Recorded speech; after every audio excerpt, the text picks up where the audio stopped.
So forgive the notes, please. I actually had about 6 pages prepared, but I knew that wouldn't fly since I'm second to last. So what has changed since we last met? The last ILEETA that I attended was in 2015.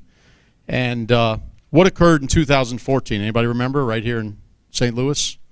Michael Brown, the Ferguson case. And we have had breakneck change, I believe, in that time. Change unlike we've ever seen, I think, in the history of law enforcement. Technology changes things, but incidents change things also. I'm a little old school. You might be able to tell that. I got a few gray hairs, been in the business 30 years, but I've never seen this much change this rapidly.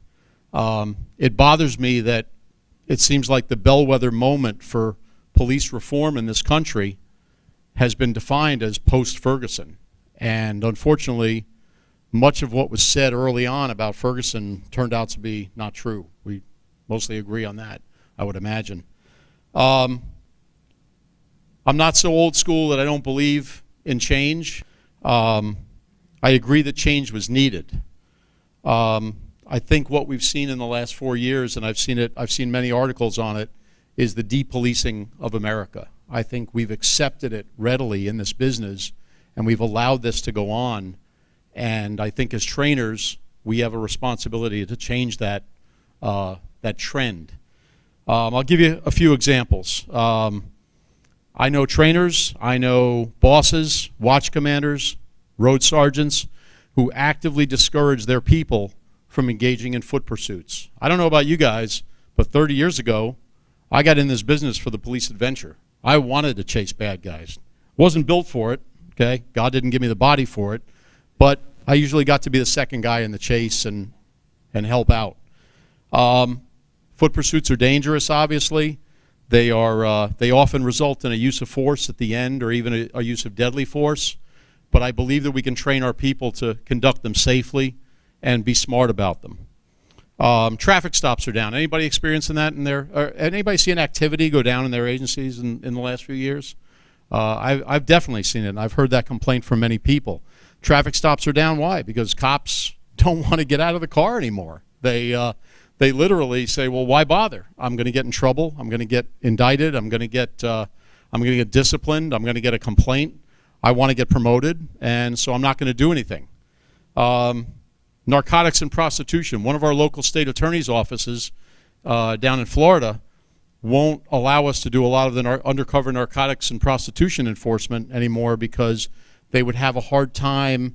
When you're making drug deals and when you're making prostitution deals, you have to say some things. You have to act out in a role as if a prostitution customer or a drug dealer or a drug buyer would act. So they don't really want us to get up on the stand and talk about some of these things and have the tape recordings and things like that.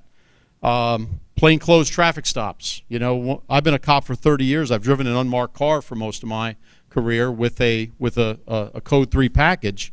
And every once in a while, when I see somebody driving recklessly, I like to flip on the blue lights and let them know that, hey, you know what? There's more of us out here than just the marked units, and that's a great deterrent for a lot of people. It's a great you can educate them a little bit. Anybody doing surround and flush? Search warrants. We don't hit them dynamically anymore, do we?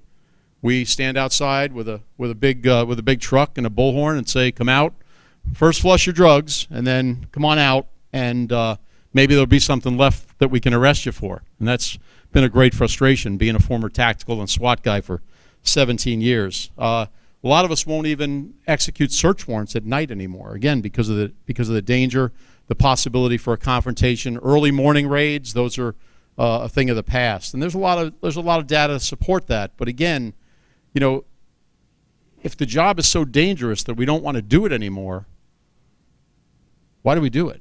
You know, and again, we as trainers, we can have an effect on that. Perhaps the best example I can give you is right after Ferguson, I was teaching a class in Polk County, Florida. Anybody familiar with the personnel down there? Polk County, Florida is the land of a very no-nonsense, tough, well-spoken sheriff who, when asked why his officers shot and killed a cop killer, they shot him 68 times. He said, "I assume that's all the bullets they had." It's a man after my own heart. I told you I was a little old school. So I'm teaching the class, and I put the question to the class: what's going on here? What's the mood? What's the feeling on the road? And a salty sergeant, about 8-year guy, high speeder. I could tell he was a high speeder. He raised his hand. He said, "Lieutenant, 2 words: firemen, cops." Not disparaging firemen, okay? If any of you are. He said, "Firemen, cops." And I said, "Explain that." I knew what he meant. He said, "They're sitting behind the Publix, a grocery store. They're getting the radio call. They're going to the call. And they're taking the information. They're going back behind Publix and they're writing. They're not stopping anybody. They're not doing anything anymore." You know, so the bottom line is, if they don't want to stop that drug dealer on the corner, that potential armed robber who's walking down the street kind of hiding his face, that burglar who's skulking through the neighborhoods, you know, there's no longer a penalty for being a miscreant standing on a street corner with a loaded .45 caliber in your waistband and, you know, 10 caps of heroin. And some of these crimes hold these neighborhoods that we serve, it holds them hostage, and it's a shame that we're not willing to do our jobs anymore, guys. And we gotta train them better. Perhaps the greatest, and why I'm looking at notes here, is because I wrote some notes and I changed my whole presentation last week after something happened in Palm Beach County. A young officer was working a plainclothes detail.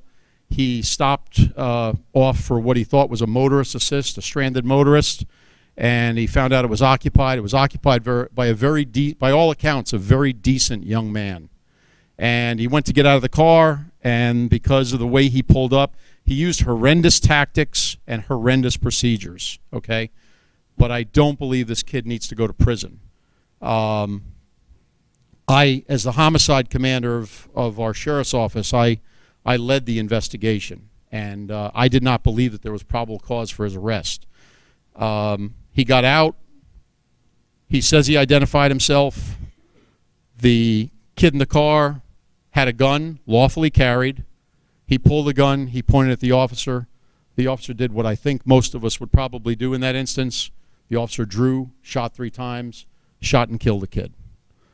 That officer last week was convicted of manslaughter by culpable negligence because he should have foreseen, according to the state attorney's office, that his tactics were so egregious that he should have seen that they would cause a deadly force confrontation. I don't know how many of us could foresee that. I don't have a crystal ball. They don't issue those when you graduate the academy.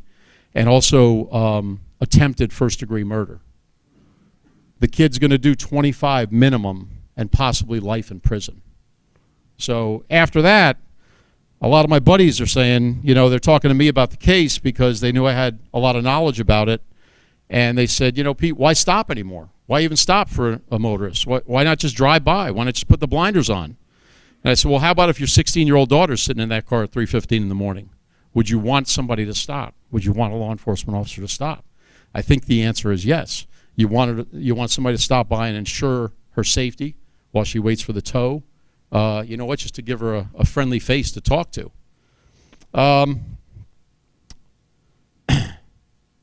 I don't think we can give in to that kind of thinking, guys. As trainers, I don't think we're allowed to do that.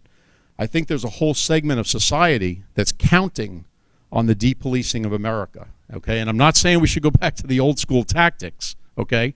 1989 is when I started, and there was a lot of things that I saw in 1989 that I thought, whoo, this is pretty screwed up. We got to change this. And I'm happy that we have changed many of these things. My daughter my daughter starts the academy on May 13th. And sorry, when I talk about family, I get emotional. So what do I tell her? Do I tell her, hey, honey, you see that car at 3:15 in the morning? Drive right on by. Because as a parent, I think what? That's safer. That's the safest way for you to do your 25 and get out and join that check of the month club. But her dad was not that kind of cop. Her dad never avoided a fight, never passed up on a stop. And I know that's the kind of cop she wants to be.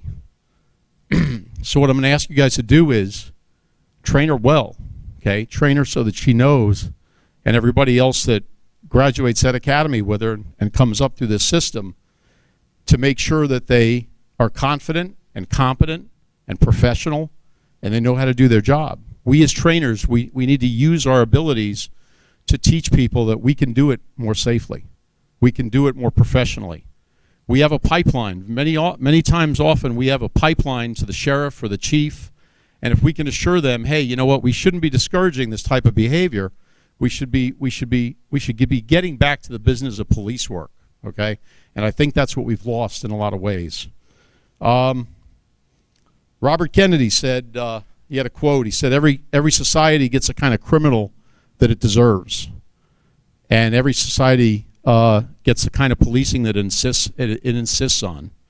And I hope he was wrong. I really believe that trainers are leaders. If you believe what is being taught at this conference, trainers are leaders and leaders are trainers. And we have a chance to change the direction of the way we're going. I think the way we're going is dangerous. I really believe that. I believe the depolicing of America is truly a dangerous thing. It makes it a more dangerous environment, and I believe that's evidenced by the fact that there's many more ambush attacks on police officers, and the statistics have borne that out. And why? Because there's a lawless atmosphere out there, guys. I really believe that.